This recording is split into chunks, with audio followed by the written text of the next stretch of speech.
Malam. Na'am. Kace mi wai mai mace guda? Uwar gida mace guda ciwo ce. Bi samun sauki 3 gadara 4 warkewa. Dan mace guda in ta cika ta kase ta kwanan aure ma sai ta ga kamar taimaka maka ne take ba dan halinka ba. Wata ma sai kun yi randebu da rana. Kana ƴa mashin huda ta koma cikin yara ta kwanta ka zunguri kafarta ta cami yaro kama kuka. Allah mace guda tana mai da namiji ladihi ga ka ci ka koshi ga ta bayan ka ji ba husu wuce ma ba ta tashi. Kuma in ta cika ta kase ta in ka shekara 20 da mace guda ba ta ma a dawo lahiya ba ta Allah ba da sa'a ba ta kwana aure da kai ta barka hwalo kwance.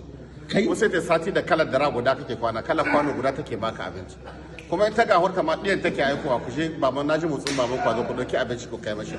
Kuma ka shekara 20 da mace guda in ka ce zaka ƙara aure sai an samu yan uba sun kewa ka gidan tururuwa sau 3 sannan a roki gafara wurin uwar gida ta yi shawara da ɗiyanta.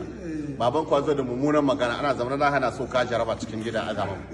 Ita ko in ta cika ta kase ta can hwaka take sai ta ga arzikin da Allah ba kamar dan ka aure ta ne ka arziki a da maciyacin ka yanzu ko dalilin ta ne Allah ma albarka kai in ka rabu ta kamar ciyaciya za kai kuma in ta cika ta koshi sai ta ga ita ke hakuri da kai ba kai ke hakuri da ita ba zaman kaddara zaman diya zaman bakin ciki mace guda tana isa ma tension dare guda a rabu da kai 12 dare majalisa ka zo gida ta gama bakan magana ka haɗe zuciya ka bar mata duniya kawai sa muka ce da ka je makabarta ka iska kabari dibgegi ya cika tulun ƙasa na mai mace guda ne ita ke sa mai tension dare guda bakin ciki ya kashe shi